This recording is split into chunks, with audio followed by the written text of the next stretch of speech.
Voy ya, tövbe estağfurullah. Mana qaranglar vallahi.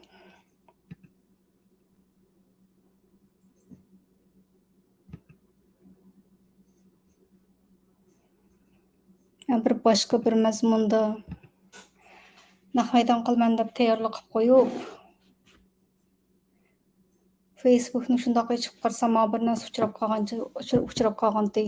Hayron qolibdiman bu zodi. Avval bir she'r o'qib beray sizlarga. Qo'shoqmi ya? She'riy qo'shoq deymizmi? Uyg'ur xalq eg'iz adabiyotidagi deymanmi ya?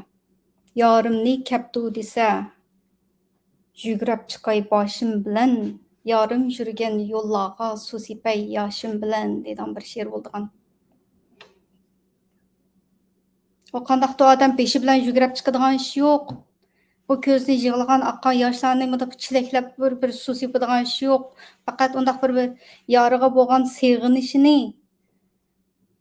ifodalab simvol xarakterlik so'zlarda shunda yorim yurgan yo'llarga suv sepay yoshim bilan, yorimni kaptu desa yugurab chiqay boshim bilan deb simvol xarakterlik qandaq gaplarni ishlatadigan Uyg'ur tilimizda shundoq ifodalashga boy, so'zga boy, ma'niga boy shundoq bir til bo'lgandan keyin uningdan boshqa pasportni yirtib etibdi deydigan bir gap bor.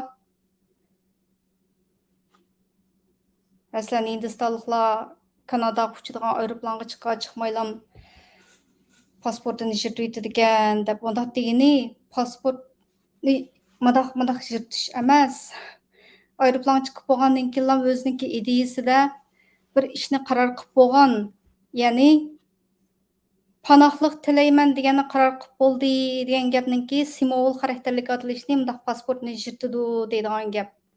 O rasmiy bir pasportini elib bundaq varaqlarni yirtib param-poch qiladigan ish emas. Simvol xarakterdagi gap. Uningdan boshqami yana nima gaplar bor? Mono hozirgi mono so'zlikning mavu deganninki ichidagi mavu Eiffel munarini ko'kka bo'yayman degan gap bu hozirgi mushu davrda bu qo'shnisining ishkini bo'yg'ilib olmaydi. Bir yo'g'on bir shahardagi bir Eiffel munarini bo'yayman desa rosa shundoq bo'yaydi ekan deb o'ylaydigan gapmi? Qandoq qiladi bu? Ey tova. Bu Dilnurni bir narsa degan gapgan deblam tushundimmi yo xato tushunib oldimmi yo? Eiffel munarini ko'kka bo'yashda bu Sharq Turkiston bayrog'ining rangi bo'lgan ko'k rangni u Eiffel munarini bo'yayman degan gap bu davoni anlatman butun Fransiya, butun o'sha Parijdagi hamma haqqa Uyg'ur davosini anlatib chiqman degan gap ma'nosi. U xuddi pasportni yirtib etish. Uningdan boshqa bayqiningdek yorimni kaptu desa yugurab chiqay boshim bilan, yorim yurgan yo'llarga suv sepay yoshim bilan deganga o'xshash simvol xarakterdagi gaplar. Oshini ko'riblar mana yana bir naq maydon qilishdan ilgari shu uchrab qolgandek qaynab qoldimi? Kulgim kelib, nimadi bu?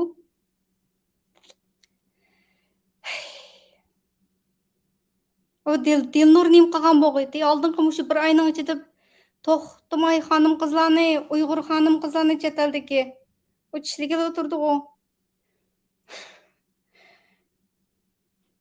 Zumratay, Asiya Uyg'ur, endi navbat Eiffel munarini ko'kka bo'yayman deb bu Dilnurninki gapi shu Dilnurni bir narsa deb o'yladim. Aytova. Dilnur nim qilgan bo'g'idi ya birsiniki Xitoy oshxonasida tomoq yegani yana birsiniki yana bir nima ishlari bo'lgan bo'lsa bu Dilnur nima ish qildi?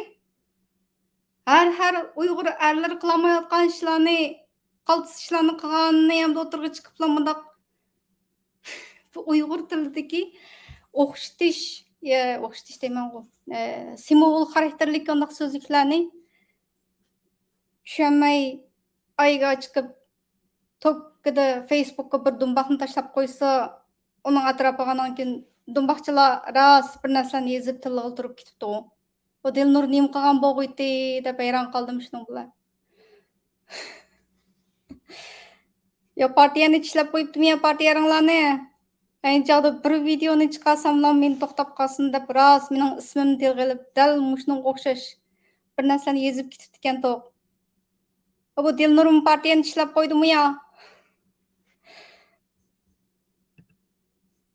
Bir tal videoni chiqarsam ismimni tilga ilib shu Facebookda shundoq hamma haq til ham bu Dilnurni o'tirg'a chiqib uni tishlab tortib u yerda chiroyiga ishkimni gaplarni ko'rib ham bu gap qilmay desam bu u nomsiz undaq kimligi aniq bo'lmagan deganda kishilar emasku ochiq oshkor bir kishilar tilga o'ltiribdi u yerda. Aytova Dilnurdek esil bir Uyg'ur davosidagi to'xtamay har cho'ng ishlarni cho'ng xabarlarga chiqib davoni unutayotgan odamni qo'yib qo'yadi.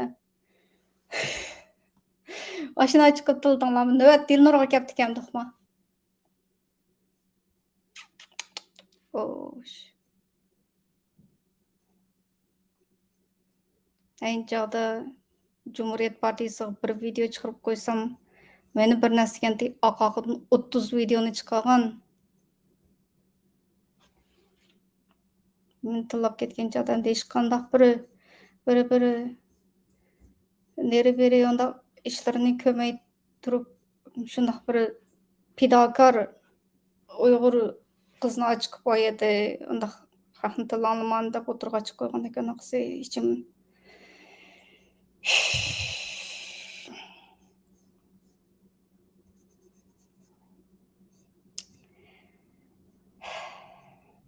Bo'ldi o'zimniki yan bir naq maydonimni qilaveray. Shanba-yakshanbalik deb hafta oxirida oqaqidan bir necha videolarni tayyorlab qo'ydim. Ba'zi vaqtlarda hech narsani chiqarmagandan keyin YouTube kanalimga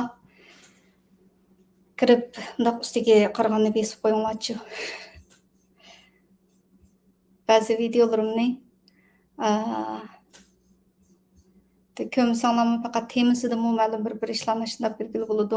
Bu videorimda shundaq Uyg'ur tilidagi ifodalash so'zliklari, simvol xarakterlik so'zliklari misolga ilib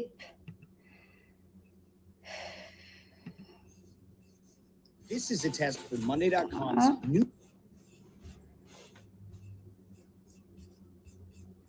Uyg'ur tilidagi simvol xarakterlik ifodalashlar deb shu pasportni ishlatib yetishniki ma'nosi Eiffel munorini ko'kka bo'yash deganligi ma'nosi ne deb qo'yay deb qisqa bir video qildim.